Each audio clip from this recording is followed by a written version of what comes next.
자, 이번 시간에는 최근에 있었던 승소 사례 하나를 살펴보도록 하겠습니다. 금년도 초에 수임했던 사건들이 이제 계속 결론이 나오고 있어요.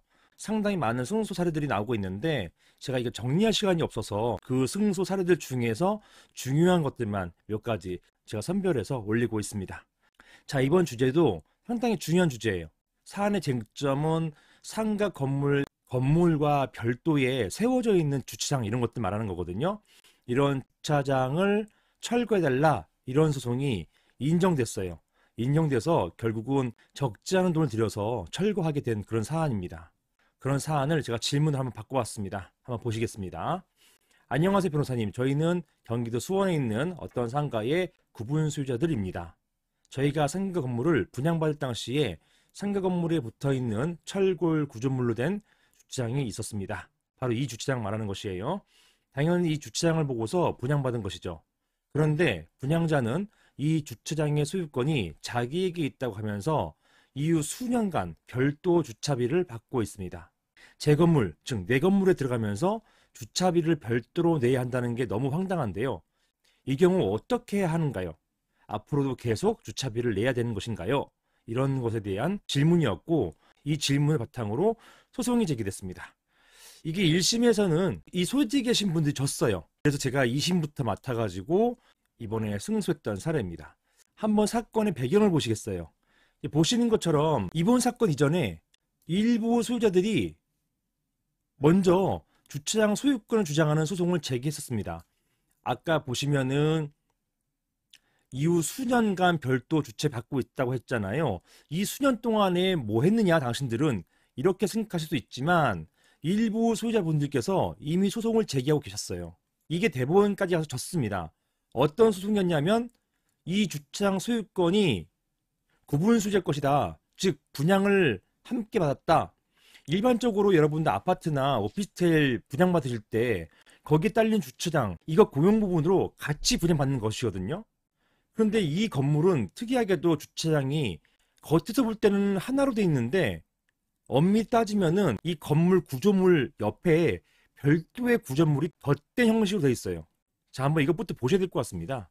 이게 제가 사건 하면서 그 당시 현장을 찍어왔던 동영상이거든요. 한번 보실게요. 이 동영상 보시면 이해가 좀 빠르십니다. 보시면 여기가 그 대상 건물이에요. 요 상가가 쭉 있죠. 쭉 있고 여기가 주차장 입구입니다. 이 주차장 입구고 보면은 마치 건물하고 이 주차장이 같이 붙어 있는 것처럼 보여 있어요. 자, 한번 보실게요. 잠시 후 어린이 보호구역입니다. 제한 속도를 준수하세요. 이게 입구였습니다. 입구에서 보니까 보세요. 아까 옆에 상가가 있는데 이 입구 보니까 이렇게 철골로 이렇게 가건물처럼 만들어 놨더라는 것입니다. 보니까 위에 요 건물들이 요게 건물과 건물 사이에 이렇게 철골로 별도로 만들어 놨어요. 여기 바로 대상 주차장이에요.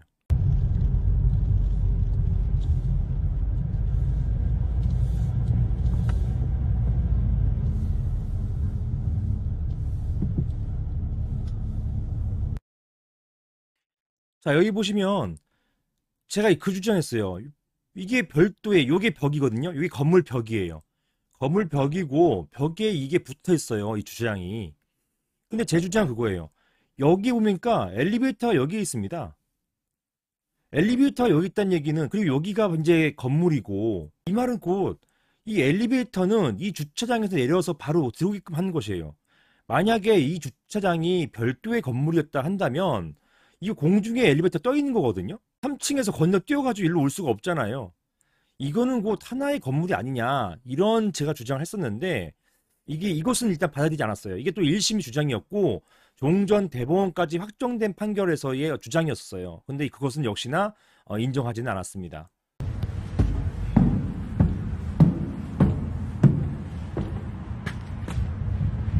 자, 어쨌든 간에 종전의 대법원까지 졌어요. 졌기 때문에 1심에서 다른 소유자들과 그리고 이번에는 관리단이 함께 소를 제기했어요. 이건 잘했던 것 같아요.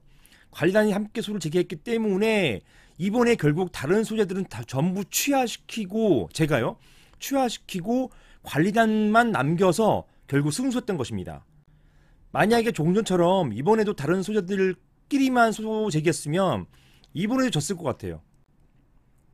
그런데 이번에는 관리단이 함께 소를 제기했고 결국은 소송에서 관리단만 남아서 관리단이 승소했던 사안이었습니다.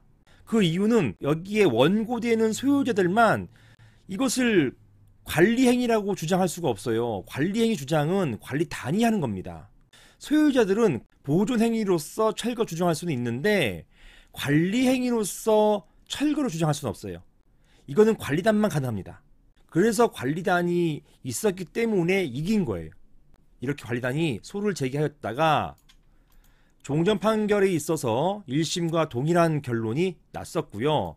2심에서 제가 사건을 수임해서 다른 방식으로 접근했습니다. 그게 뭐냐? 첫 번째, 아예 철거시키는 방향으로 가자. 종전에 사실은 이 소송 거의 마지막까지도 소유자분께서는 너무 억울하다고 호소하시는 거예요.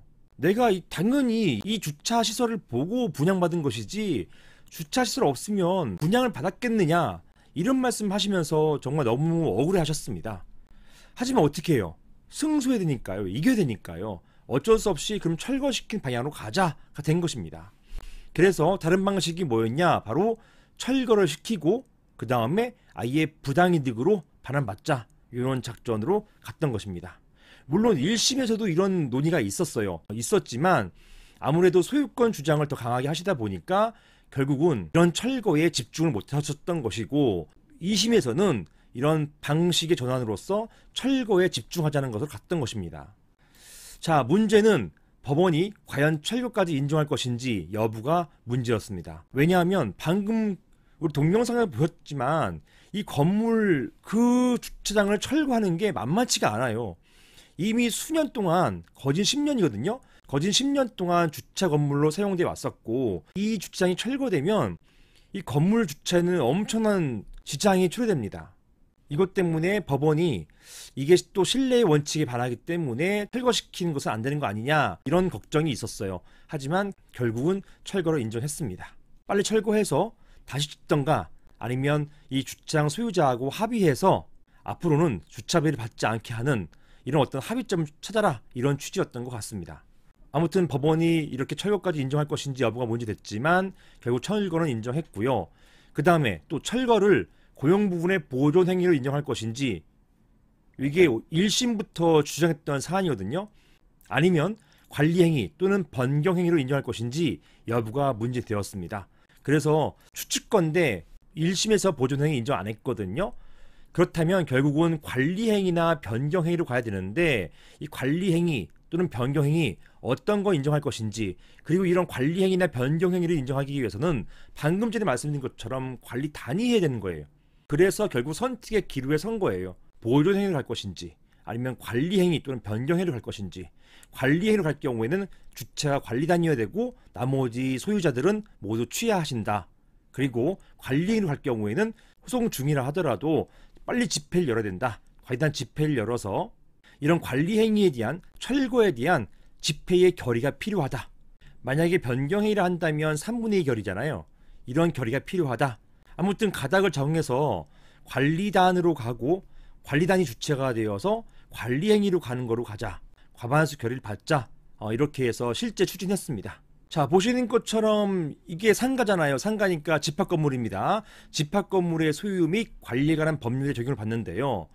15조와 16조에 고용 부분의 보존, 관리, 변경이 순서가 거꾸로 돼 있어요. 거꾸로 다 나옵니다. 15조는 변경이에요. 고용 부분의 변경에 대한 사항은 집회에서 구분 소유자 3분의 2 이상, 이게 3분의 2가 종전에 4분의 3이었잖아요. 75%였다가 2021년 2월 5일부터 법 개정으로 3분의 2로 줄어들었습니다.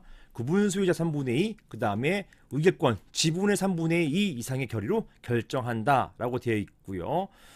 관리, 이 사건에서 문제였던 게 관리였어요. 철거가 관리 행위에 포함된다, 이렇게 우리가 가닥을 잡아서 주장했고 그게 인정된 것입니다. 고용부의 관리는 특별한 규정이 없으면, 요게 요거잖아요. 15조 고용부 변경 이런 것들을 제외하고는 통상의 집회 결의, 즉 구분 소유자의 과반수와 의결권 지분의 과반수로 결의하는 것입니다. 이렇게 결정한다라고 되어 있고요. 자, 보존행위는요. 보존행위는 관리단이 아니에요.